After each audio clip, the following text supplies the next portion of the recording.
Yeah, it was quite the year. But I gave you all some homework. Who is your stud of the year? Mm-hmm.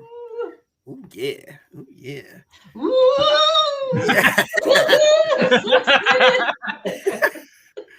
I'll go ahead and go first. For Hey, me, I think it has to be the guy that has been on the team. Now it's easy. I could easily say DJ Moore and shout out to him who's had an amazing year, but I gotta go with my guy, Brian Burns, 12 and a yeah, half sacks, 17 tackles for loss.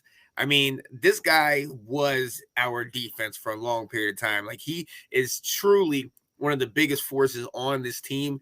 And he was one of those guys that at the trade deadline, him and DJ Morris, like, well, you let go of C-Mac, you let go of Robbie Anderson. Why don't you just let go of these guys too?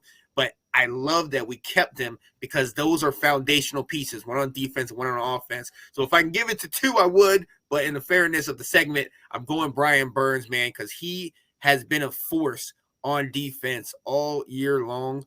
And absolutely. I man, that's my guy, man. When I started really diving into the Panther stuff, seeing him, I'm like, dang, I wish I had him on the Commanders, man. Like this dude is the truth. So shout out to Brian Burns, man, getting it done all over the field, man. He's the And core man of that defense. Him exactly, and Luvu too, right? Luvu yeah, was yeah, also one. Ooh. the Both of those linebacker, guys were absolute just walls this season. Yeah. yeah. Definitely agree. Could not agree more. What about you, Nicole? Are we doing studs or duds? No, just Studs? your stud of the year. One stud of the year. One stud I had to pick, and this was very, very hard because my first person coming in with you guys, the start of the season, I picked Cam Jordan. He's my mythic legendary. Everybody knows Yeah. that.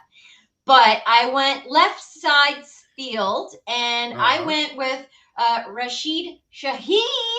Yeah. He is our wide receiver.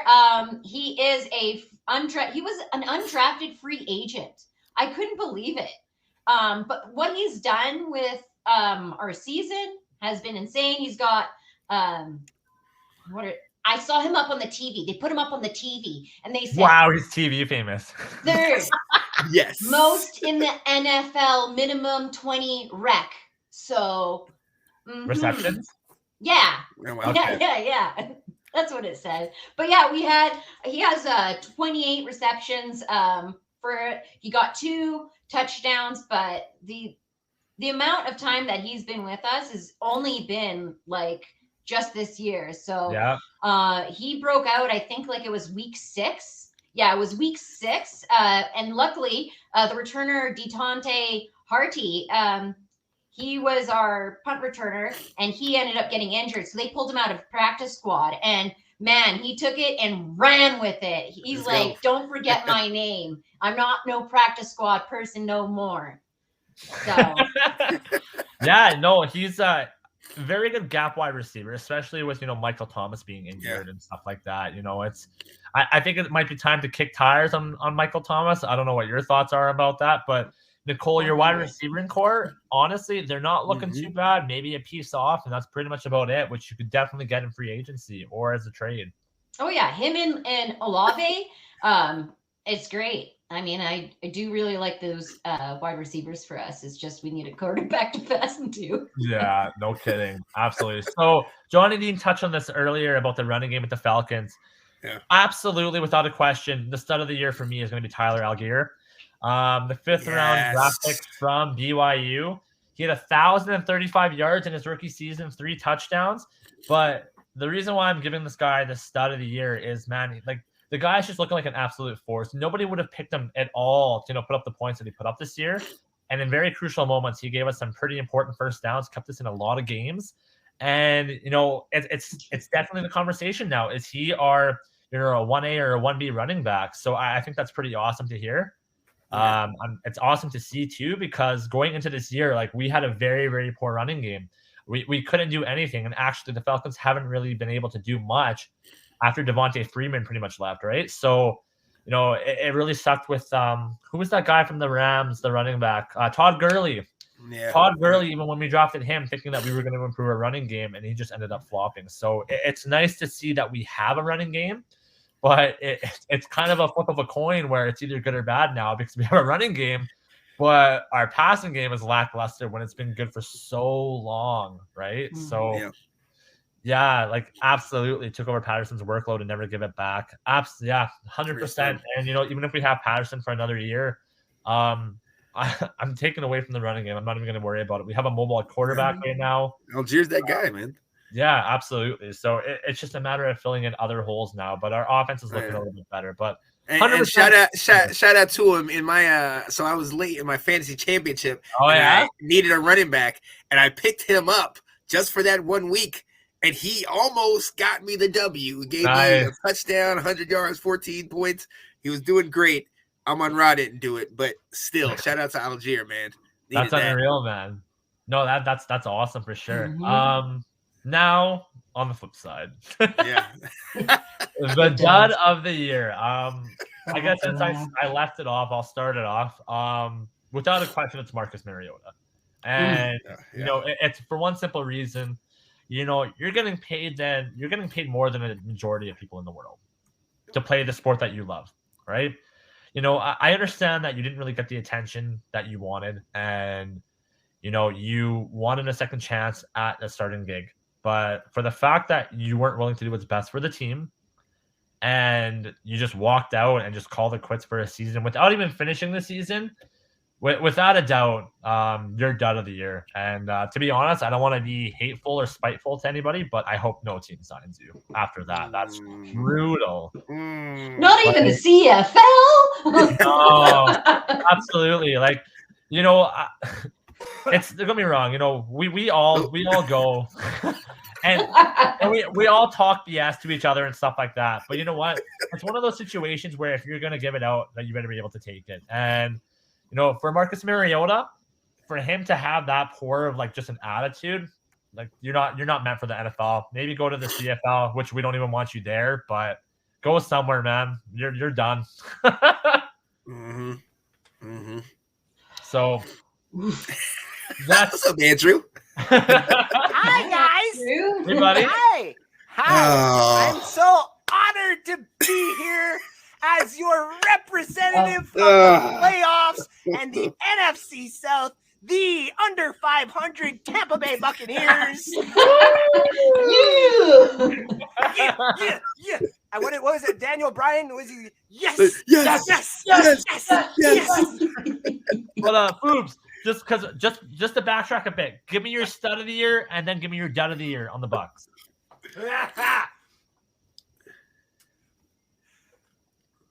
Stud of the year. I'm gonna go Carlton Davis. Wow. Okay. This guy, I'd have to remember the exact place that I saw the stats. Carlton Davis is a top three cornerback this year. By all standards of statistics, and even when you look at some of the plays that he had to do against some of the top competitors this year, the Buccaneers have been overshadowed by just crap and underperformances. Yet when you look at how we've won these games and stayed in these games, the defense did it. And Carlton Davis has just been an amazing development in that system. Now, the dud, Todd effing Bowles. And I know I am on the minority of this, and I get it because everyone wants to place the blame on Byron. But when it was this beautiful blend of Bruce Arians being the head coach of the players and holding them accountable for everything. Same thing that we heard Deion Sanders talk about on the Pat McAfee show today. Just holding your players accountable. And you let Todd be the defense coach and you let Byron be the offense coach. It worked perfectly. You had your side of the line. I got my side of the line. Now, when this side of the line is telling that side of the line how to do their job, and Tom Brady and Byron can't cook together because he's the one making these plays and he's making the decisions, that's the reason why we're 8-9. We could have been 10-7. We could have been even 11-6. But some of these decisions early on in some of these games and the play calling is all because of Todd Bowles, my dear. Yeah. Okay. No, fair enough. like Fair that. enough. Yeah. What about you guys? Sean, Nicole, dud of the year. For me, I think it's got to be the owner, David Tepper. Wow. There's just so much crazy. First and foremost, to get Matt Rule and bring him in. I mean, we already seen that whole situation. Then you bring a Baker in here. Then you brought Cam back last year. Like, what did they give up for Baker? What did they give up for him? Because they gave up a bunch of picks, I'm pretty sure, didn't they? Yeah, like he was supposed to be the guy. Dude doesn't even make it to the daggone trade deadline. Like, what are we talking about here? Yeah. You know what I mean? And then, look, I'm one who's actually kind of okay with the C-Mac trade and Robbie Anderson getting out of here. Gives us money, so we needed it, and we still have our core. But still, at the same time, I mean, it's literally like, I mean, I know we're always talking about nobody wants to tank, but I mean, if that Miami year we knew they were tanking, this was literally almost like that at one point. But then the rest of the division was so bad, so it didn't really have a spotlight on us. And shout out to Will doing what he did. But Tepper, man, not a fan. Not a fan. That's my dud of the year. I like it. And kind of actually to touch base too on something that Andrew said, just because you're a defensive coordinator or you're an offensive coordinator doesn't translate to you being a head coach. Like, even right now with everything that's going on with Houston and Lovie Smith, I'll be completely honest with you. I wouldn't hate getting Lovie Smith as my defensive coordinator. Right. If he does come to Atlanta, to be honest with you, I'd be absolutely okay with that. It's just a matter of Lovie as their DC right now. I'm just saying. The way I look at it as that, what you're all saying, just stay in your lane. It's unbelievable. And again, do what's best for the franchise. Like, just because you do good as like an offensive coordinator or defensive coordinator, it doesn't matter. It really doesn't. Just doesn't mean you're going to be a good head coach. Just like if you're a good college coach, that doesn't mean you're going to be a good NFL coach. And we've seen that happen many times in the last couple of years. So, yeah, lots to be said. But Miss Nicole, saving the best for last. Oh.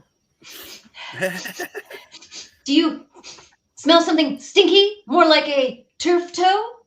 Oh, more like Michael Thomas? Julio's not on the team. Sorry. Wow.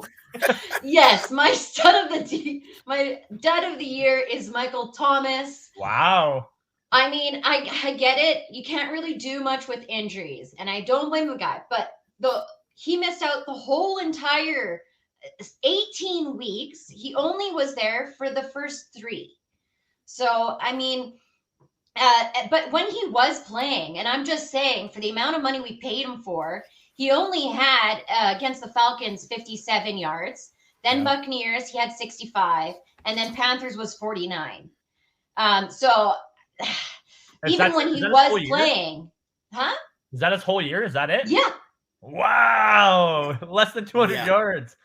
Yeah. So I found out that Michael Thomas has officially restructured his contract to reduce his 2023 cap hit from $15.5 million to just over $1 million. Okay. So I don't know if they say, does this add a bonus of over $31 million can only becomes guaranteed after March 17th this year. What does it all mean? I have no idea. I just read it. But I'm sorry. What it's $15 million cap hit next year is now just over $1 million, is what you're saying? Yeah. That's impressive. Yeah. Right. So I don't know exactly what that means because I'm just learning about caps. You got about you talk about caps. I'll elaborate. So similar situation with Jake Matthews. We were going to re-sign Jake Matthews anyways, but we extended Jake Matthews, and now the Falcons going into the 2023-2024 season have $70 million in cap space.